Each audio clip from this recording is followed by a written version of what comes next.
শুভ সকাল, কেমন আছেন সবাই? বাংলাদেশের ছোট্ট একটি গ্রাম থেকে আমি আকিবুর নাহার।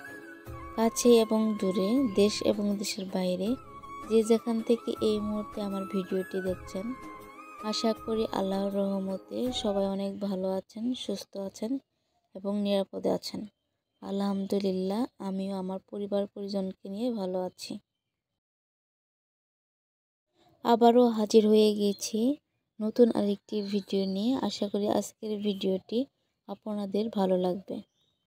শীত কিন্তু অনেকটা চলে গিয়েছে, কিন্তু গ্রামে কিন্তু এখনও শীত রয়ে গেছে। দেখা যাচ্ছে প্রতিদিন সেহরির সময় শীতের কাপড় পরে উঠতে হয়। দিনে একটু গরম করলেও রাতে কিন্তু অনেকটাই শীত করে। তো আমি উঠান ঝাড়ু দিচ্ছিলাম, চারদিকটাই কিন্তু অন্ধকার, আকাশটা অনেকটাই মেঘলা। রাতে অনেক ডাকাডাকির পরে 2-1 ফোঁটা বৃষ্টি হয়েছিল, এই জন্যই মনে হয় সকালটা অনেকটাই অন্ধকার হয়ে আছে। রাতে হালকা বৃষ্টির সাথে অনেকটাই বাতাস হয়েছিল। তো ঘুম থেকে উঠে দেখি উঠানে অনেক পাতায় পড়ে আছে। শহরের অনেকেই কিন্তু নেপ কম্বল বাক্স ভরে রেখেছে, কিন্তু আমাদের গ্রামে এখনও নেপ কম্বল ব্যবহার করতেই হয়। তো অনেকটাই শীত কমে গেছে, তাই ধুয়ে দিলাম, বাক্সে রেখে দিব। পুরাতন পাতা পড়ে গাছে গাছে নতুন পাতা বের হচ্ছে। তো সকালে ঝাড়ু দিলে একটু পরে দেখা যায় উঠানে অনেক পাতায় পড়ে আছে। ঈদ আসতেও কিন্তু বেশি দিন নাই, দেখতে দেখতে কিন্তু ঈদও চলে আসবে। তো ঈদের আগে একটু একটু করে কাজগুলো গুছিয়ে নিচ্ছি, যাতে ঈদের সামনে অতটা সমস্যা না হয়। শীতে ভারী পড়ার কাপড়গুলো আগে ধুয়ে তুলে রেখেছি, কিন্তু নেপ কম্বলের কভার ধোয়া হয় নাই। তো আমার হাজব্যান্ড বাড়িতে আসছে, ওর সাথে আর কি ধুয়ে নিলাম। তো এর মধ্যে একদিন হালকাভাবে ঘরটা নেপে নিচ্ছিলাম, যাতে ঈদের সামনে অতটা কষ্ট না হয়। তো এই কাজগুলো কিন্তু অনেকটাই কঠিন, একা একা করলে কিন্তু অনেকটাই কষ্ট করে কাজগুলো করতে হয়।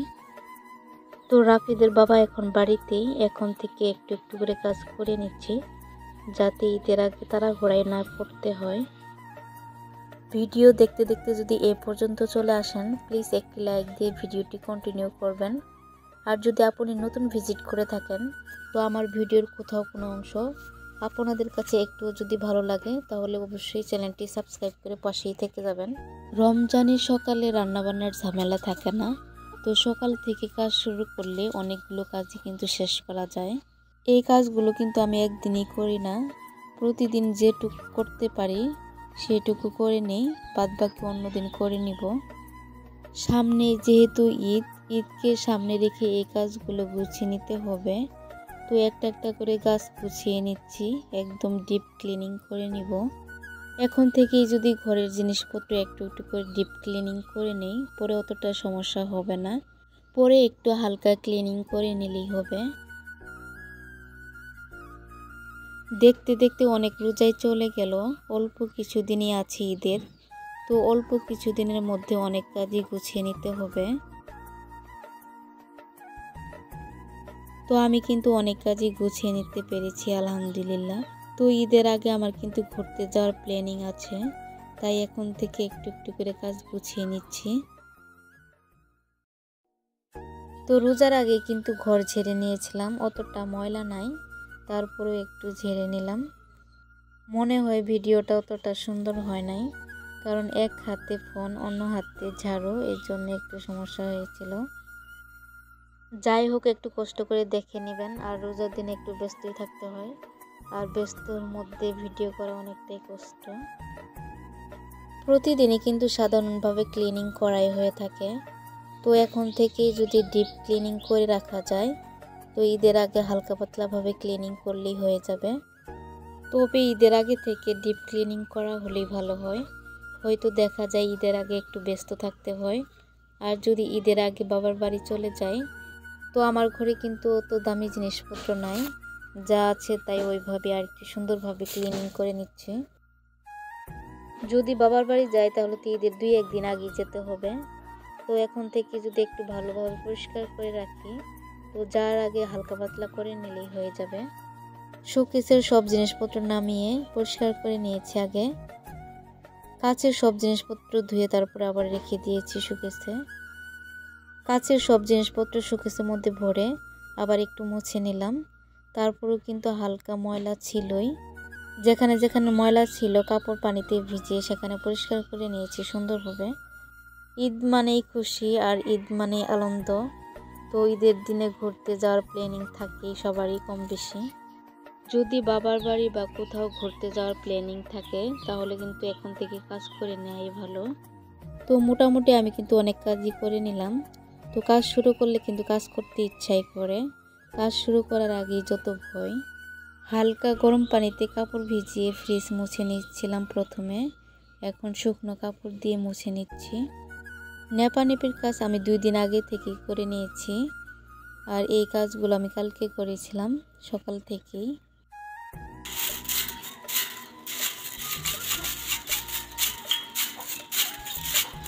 আসলে নিজের ভালো লাগা থেকে যদি কাজগুলো করা যায় তাহলে কিন্তু অনেক কাজই কিন্তু করা যায়।